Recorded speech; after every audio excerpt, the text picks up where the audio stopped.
Hello, everybody out there in cyberspace, and welcome back to Would You View It for a Scooby Snack? And this is a very special episode. You see, to make sure I review everything this year, I have to watch one entry per day. But every 5 days, I have to watch a second one.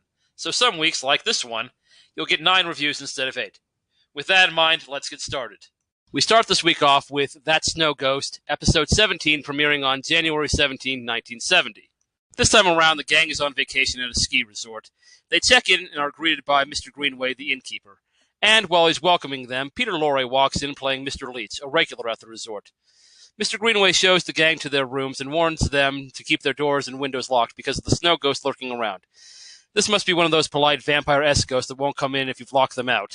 Shaggy is checking the lock on the girl's window when the snow ghost appears. The gang rushes outside to investigate, but the ghost is already gone.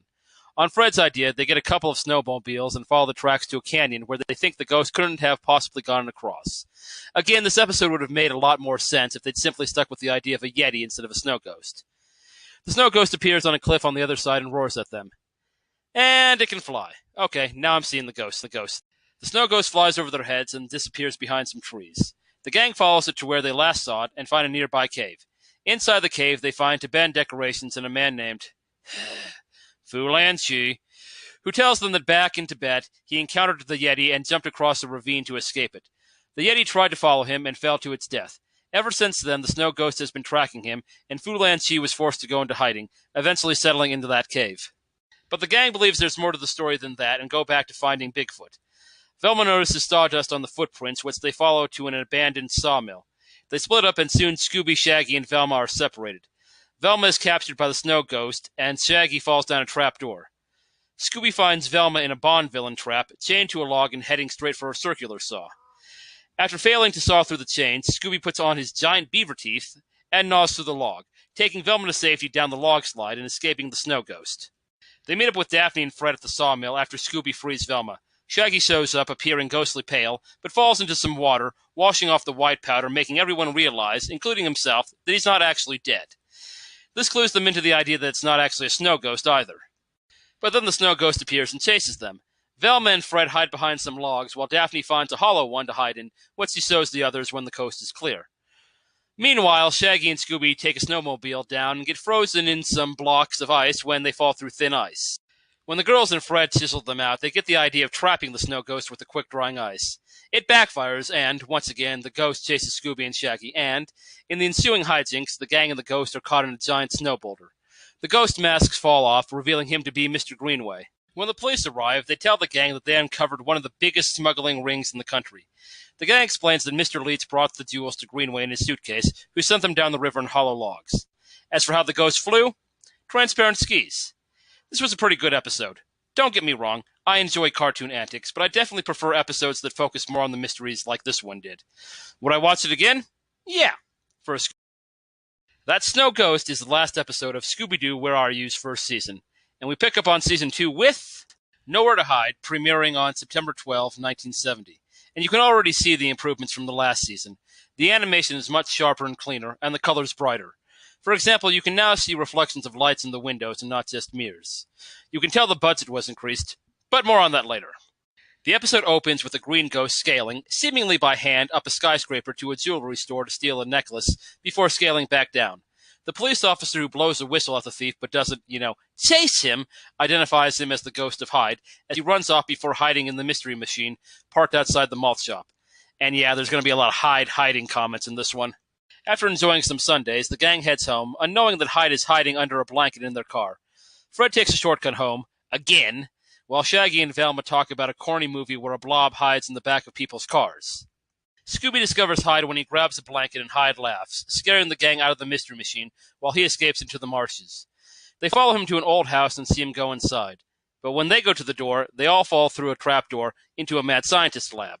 In walks Dr. Jekyll, carrying the necklace Hyde stole. Jekyll explains that last week he tested a revolutionary new vitamin on himself and blacked out. When he was awoken by his housekeeper Helga, his shoes were muddy, and the same thing happened that night. Finding the necklace in his pocket, Jekyll is afraid he's turning into Hyde like his great-grandfather did, only as his ghost. But Velma notices the mud on his shoes is dry, and the gang decides to investigate. Hijinks ensue. Daphne, Velma, and Fred find an article about Helga's career as a trapeze artist, half burned in the fireplace, while Shaggy and Scooby are chased by Hyde. They run into Velma, and all three of them fall down the laundry chute, where they find Hyde's clothes hidden, along with Helga's feather duster. The gang looks for clues in her room, and finds phosphorus and knockout drops that I think are meant to be something like chloroform under her mattress. Shaggy, waiting outside the room, finds something in the fruit bowl, but is kidnapped by Hyde before he can tell the others what it is. The gang splits up to look for him. Scooby finds him strapped to a gurney in the basement, where Hyde is mixing a formula to turn him into a frog. And we know this is possible because it happened to Scooby in Scooby-Doo and a Mummy 2. Scooby runs off with Shaggy, and here we see the other perk from the money Hanna-Barbera is now spending on the series. For the second season, they hired Danny Jansen and George Robertson Jr. to write and sing songs for the chase scenes, respectively. Danny Jansen did the theme for the Partridge Family, while Robertson, a.k.a. Austin Roberts, is probably best remembered for songs like There's Something Wrong With Me and what's most impressive is the quality of these songs. Recipe for My Love, this episode's chase song, wouldn't feel out of place on a 60s station, sounding like something from Herman's Hermits or maybe the Bay City Roll. It's always fascinating to look back at older series and see when so-called essential elements get introduced.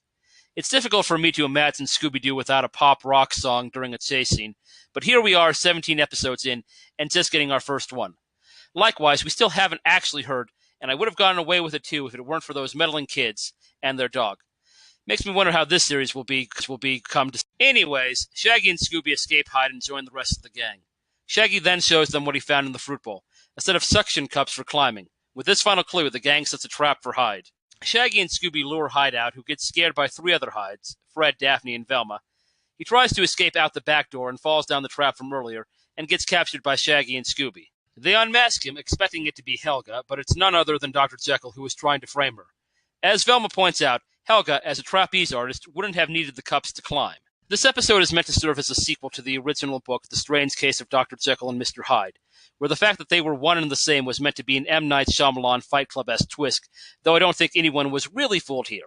And you have to wonder, if the events of that story are known history here, why Dr. Jekyll wasn't already suspect 1 through 19. But still, this is a strong season opener and worthy of viewing for a Scooby snack. Our third episode is Mystery Mask Mix-Up, first airing on September 19th of the same year. We open with a masked man appearing in a temple from fire and smoke and ordering two bowing zombies to find the mask of Zen Twao and not return until they have it. Outside, we find the gang at a Chinese New Year parade, making it either late January or early February. Given that a couple of episodes ago we had a winter-themed mystery, and there has been some light continuity by way of callbacks, I have to wonder if this wasn't deliberate on the part of the writers. Maybe I'm overthinking it.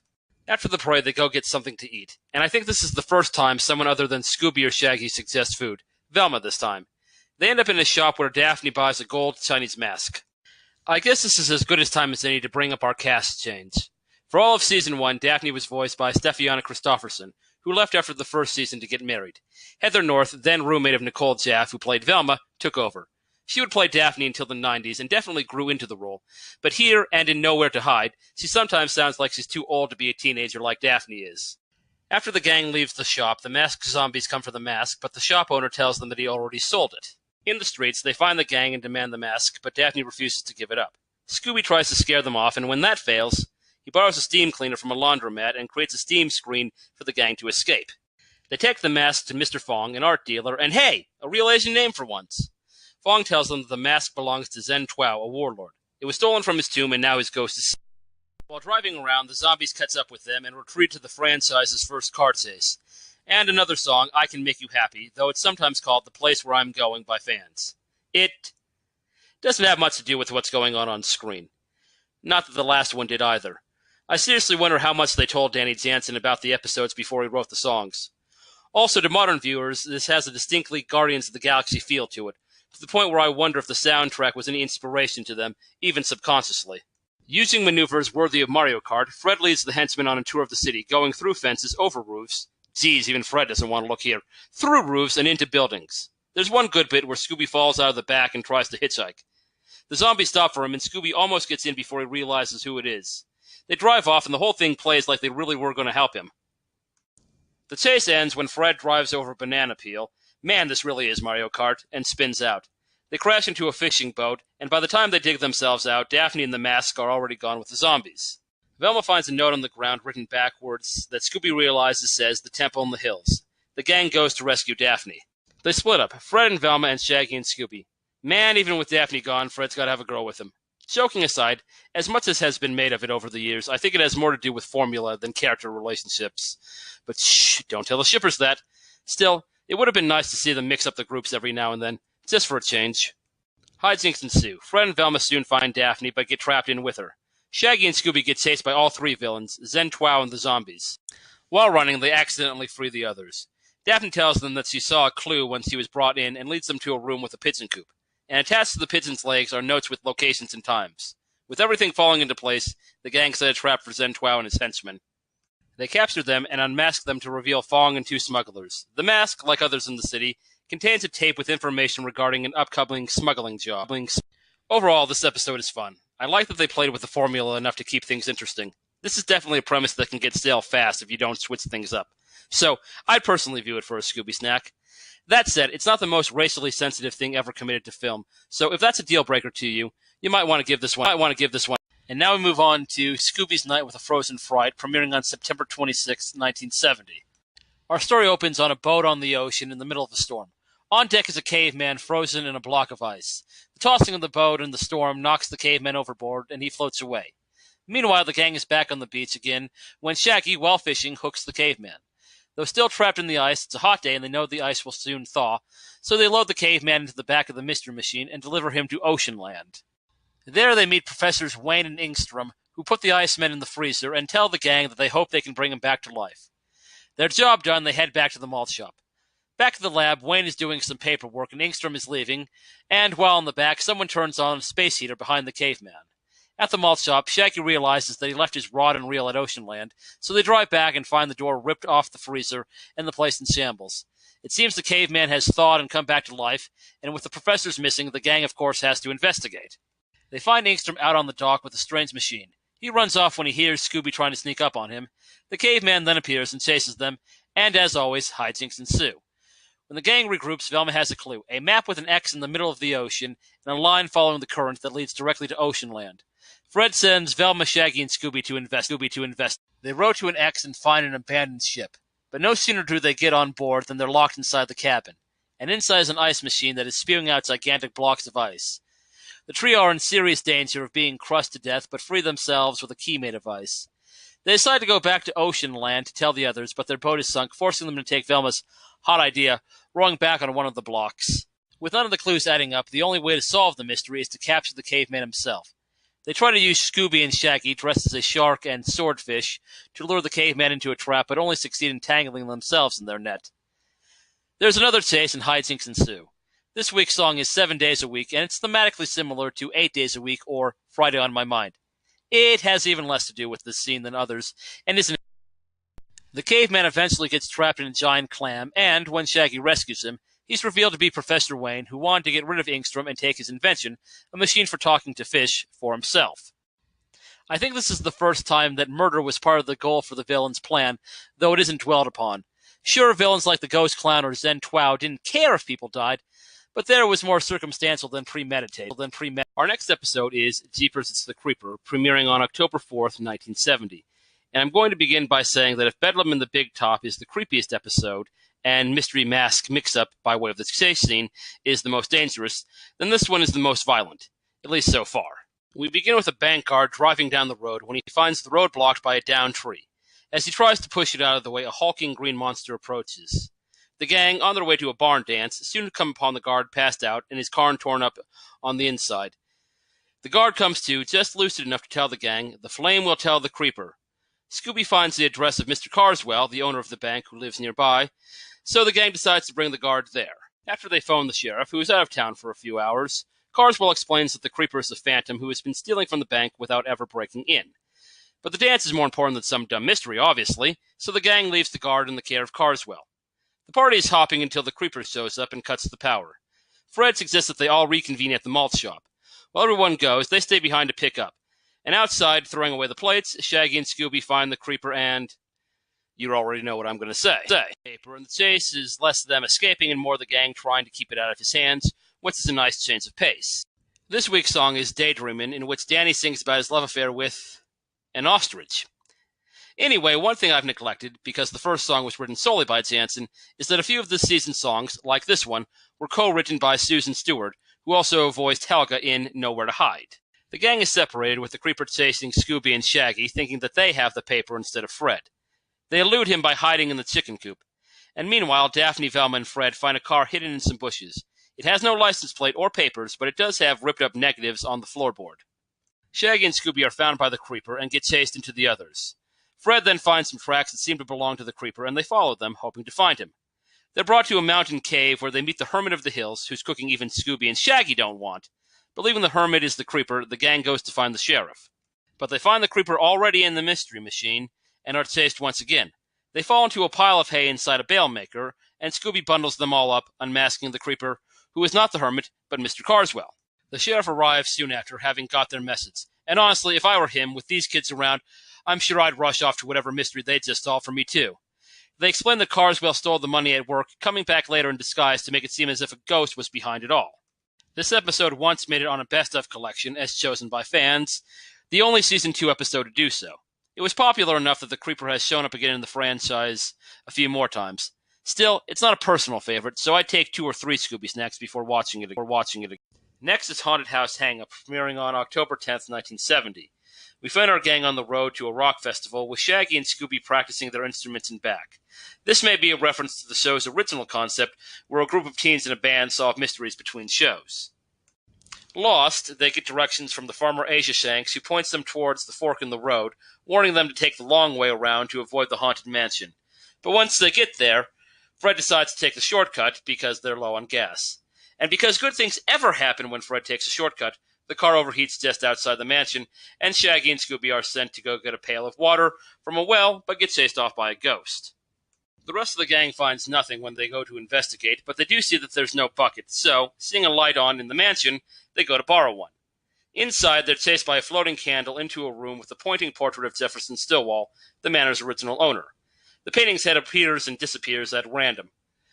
There's a strange knocking upstairs, and they go to investigate, and find a box with a wooden model of Stillwell's head. They also find a set of footprints that they all follow until they split off into 2 directions. Fred and Daphne go off in one direction, and Shaggy, Scooby, and Velma go off in the other. The 3 get chased by a headless ghost, hiding in different rooms until they fall into the well, where they find a secret passage. Back inside the mansion, Fred and Daphne find a book that gives them a riddle saying, "Marching men in single file, Stillwell points the way." They go to find the others and stumble across a hidden trapdoor that leads down to a fruit cellar where they find Shaggy, Scooby, and Velma. They also find a helium tank and balloons explaining the first ghost that they saw. Though the episode makes it a bit hard to follow here, Velma figures out the riddle, which means for them to look in the column the painting of Stillwell is pointing at. But it's only pointing to the greenhouse. Not that they don't send Scooby and Shaggy to investigate anyway. They're chased by the headless ghost again, who is revealed to be Penrod Stillwell, owner of the mansion. Legend has it that there's a treasure hidden in the property, so he invented the legend of the ghost to scare off thieves while he looked for it. As they're talking, they hear a knocking up in the attic, and Fred and Shaggy go to see what it is. They find what the episode calls a phantom, but is really just a man covering his face with a sheet as he attacks the walls with an axe. He's lured into a trap, knocking over a column in the process, and is revealed to be Asia Shanks, who too was looking for the money, which is found in the column he knocked over. The mystery solved, the gang heads back on the road. I really like this episode for its break from the usual formula, further proving that the show could be more than its weaker attempts. And now we come to A Tiki Scare is No Fair, premiering on October 17th, 1970. And this is one of only 2 episodes in Scooby-Doo Where Are You to have a set location, the other being Mystery Mask Mix-Up. We find Shaggy and Scooby in Hawaii eating at their 47th luau. Their friend John Sims, a reporter, has been taking the gang on a tour of the islands. Why? I don't know. It's never actually explained. Suddenly, drums start beating themselves, red light fills the area, and Sims is gone. In a puff of smoke, a witch doctor appears and demands everyone leave the land of the god Manotikitia, or else. The crowd flees, knocking a bowl of food onto Shaggy's head in the process. When he pulls it off, everyone, including Scooby, with no malt shop around, the rest of the gang is hanging out at the Pineapple Parlor, where Shaggy tells them what just happened and they go to investigate. They soon find Scooby hiding in a drum. They also find an old man who vanishes before they can ask him what he saw. The gang investigates the scene and finds 2 clues. The first is a series of footprints that point to a struggle and someone being dragged away. The second is a newspaper with an article by Sims about the ghost of Manotikitia haunting a local village. They follow the tracks to the haunted village with a giant statue of the god looming over them and find the old man who scares them. They run away only to be blocked by the witch doctor. Trapped between the two, they hide behind a hut and find a secret passage. Fred, Daphne, and Velma get stuck inside, while Scooby and Shaggy get chased by a family of boar outside.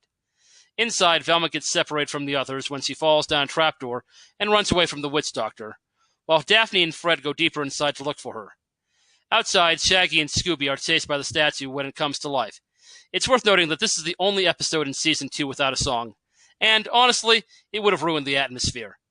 Velma saves them from the statue, only to be menaced by the witch doctor. Still looking for the others, Fred and Daphne find a room with a table covered with shells and pearls. Outside, Velma, Shaggy, and Scooby find a faked airplane crash, but they run off when the fake skeleton starts to laugh and they find Daphne and Fred.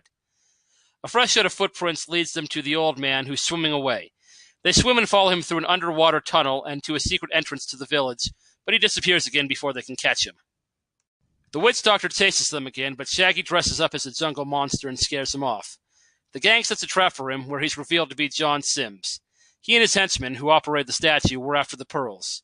The old man is a member of the Hawaii police in disguise who'd been tracking the smugglers. This was a really good episode with a few twists, definitely worth a view. On to October 24th, and Who's Afraid of the Big Bad Werewolf? At a guess, Scooby and Shaggy. Probably the others too at some point. The gang is camping and cooking hot dogs when they hear growling and snarling coming from the woods, and see a strange pair of glowing eyes. After they all hide in their tents until it goes away, they investigate and find a set of tracks that Velma identifies as belonging to wolves, despite looking nothing like wolf tracks. They are, however, bipedal, so they follow them to the source and find the open grave of Silas Long, whose headstone says he was half man and half wolf. There are more tracks leading away from his empty and torn-up coffin, and Shaggy is now scared of the idea of a ghost werewolf, though wouldn't it technically be a zombie werewolf? Come to think of it, that probably wouldn't actually comfort him. They follow the tracks to an abandoned mill and split up to look for clues, and hijinks ensue. Fred and the girls find the map of the area in a secret room, and they're all chased by the werewolf.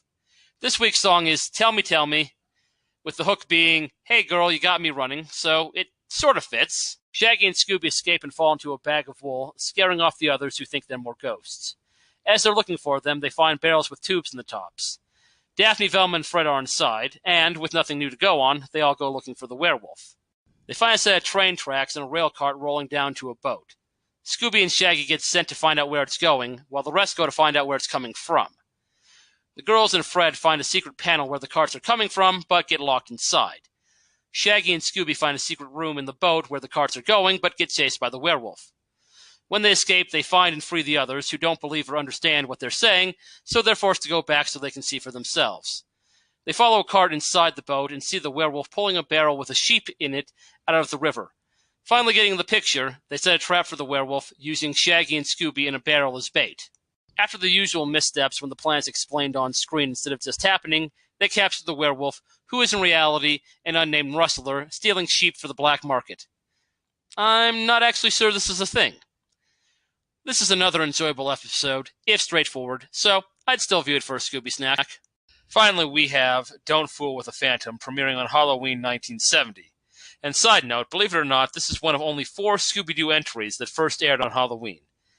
This time around, the gang is at a local TV station competing in a dance show. Scooby and Shaggy are dancing when the lights go out. A stage light turns on and shines on a strange ghost before going off again. When they finally get the lights on again, the station manager, Mr. Stevens, is gone, and the stage is torn to pieces. The gang hears sounds in the wings and finds the host, Johnny Sand, tied up, which he claims is the work of the Wax Phantom. Many years ago, the station had a wax figure maker named Grisby on a show, but when the show was canceled, he swore he'd bring his wax figures to life for revenge. And recently, the station has been getting threatening letters signed, the Wax Phantom. The gang splits up, with Velma, Scooby, and Shaggy going to question Grisby, while Daphne and Fred go to investigate the Wax Museum. Grisby already knows about the crime and takes credit for the Wax Phantom. With an answer, they rush off to the museum to warn the others. Fred and Daphne get locked in the museum, and hijinks ensue, only added to when the others break in. They temporarily regroup, and Velma finds a one-way ticket to South America. It even says South America, because apparently it was one big country back in the 70s. They split up again, and while Shaggy and Scooby get chased and eventually captured, the others get dropped down into a dungeon where they find a sack of money and a secret passage that leads them to Scooby and Shaggy.